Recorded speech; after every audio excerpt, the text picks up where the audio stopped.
Special report now from the ABC 15 investigators. And how awful would this be?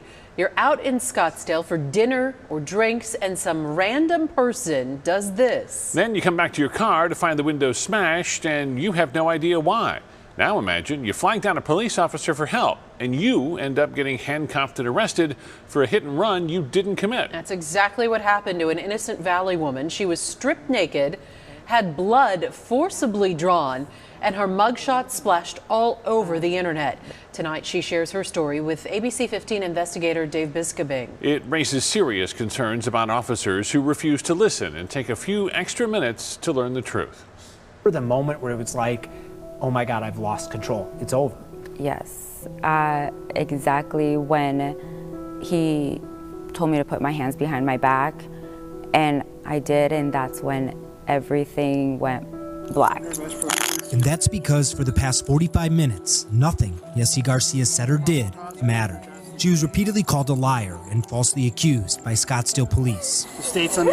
We'll get back to her arrest in a moment. But first, let's start at the beginning. May 24th, 2020, Yessie and her then boyfriend park in this spot around 8:45 p.m. Then around 10:02, this guy decides to jump on the hood and stomp on the windshield before running off. Yessie gets back to her car about an hour later. The windshield was just shattered and I was just kind of shocked. No idea what happened? No, I didn't.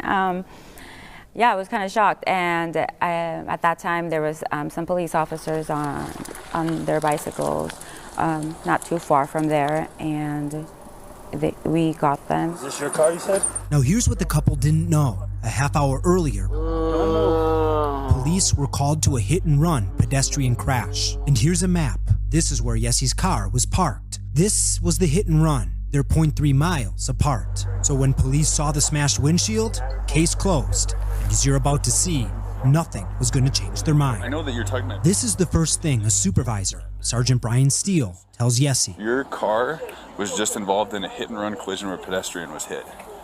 And don't make faces like you don't know what I'm talking about. But listen to me. Oh my God. Listen to me. Leaving the scene of an injury accident is a felony.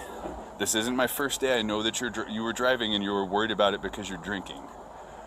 If you continue, I came to get my cigarettes. You can ask the hi-fi security guard. Like. Then how did your car have damage on your windshield? I have no idea. Okay. I have no idea. Listen to me. Because of the nature of the incident and the injuries, if you continue to say we don't know that you're driving and you don't know what happened to your car, we're going to do DNA tests and all sorts of other things to the car, and it's going to show that you were in the driver's seat. But the problem is, her friend got the same treatment. I'm not going to listen to you because you're lying to me. The problem is as you guys left, were involved in a collision, you panicked, you pulled over here. No, we did not. No, we did not. Okay. You cannot pin that. You're not pinning that on us because that is not the truth. You're not listening to me. I'm listening to you. You're saying that this vehicle was involved. Listen, stop talking for a second. You're not listening to me. Officers refused to believe they had just come from a nightclub and had been there for hours. Let me show you the transactions. Let me show you the transactions. I don't need to see the transactions. Why? Why? Because it validates my truth? No, there's evidence that you can't dispute. That's not evidence about anything. There's a person that hit the windshield. Nobody hit the windshield. Okay. This car... All right, I'm not going to argue with you, man. Won't argue, but police would lie to him repeatedly. I already know she was driving. I'm not stupid. We have witnesses and we have cameras. I'm trying to help protect you guys now because now you're lying to us. She has glass on her clothing like an explosion, like small shards of glass. Sir, did you have glass on your shirt? No, not at all. Body camera video shows officers shining flashlights on Yessie, claiming they see glass on her top. If you look from an angle, there's little specks of it on her shirt. Yeah. Where? And like we said earlier, leading to her arrest, there was nothing Yessie could say or do to change their mind. I said I didn't do this. That's all I could say, and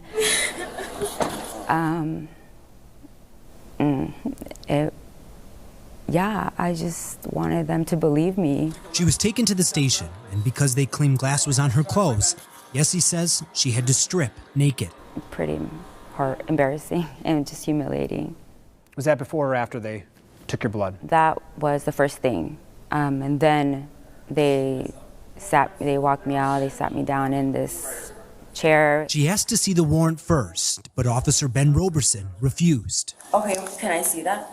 When we're done, I don't have time to waste you reading documents. I've served you, that's all I need to do. And if you don't put your arm out, you're going to be strapped down. We don't want that. Put your arm out so we don't have to tie you down like an animal. He also misses her vein and then blames her.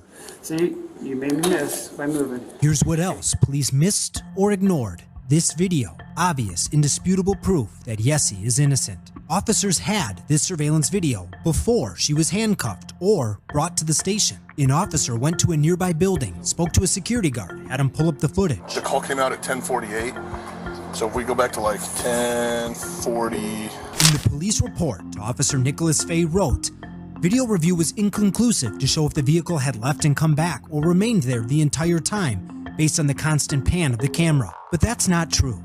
The camera pans back and forth about every 30 seconds, and the car, always there. Police arrested Yessie for 2 counts of DUI and failure to stop at the scene of an accident causing injury or death. I couldn't believe it. I had cooperated. I had done everything that they asked me to.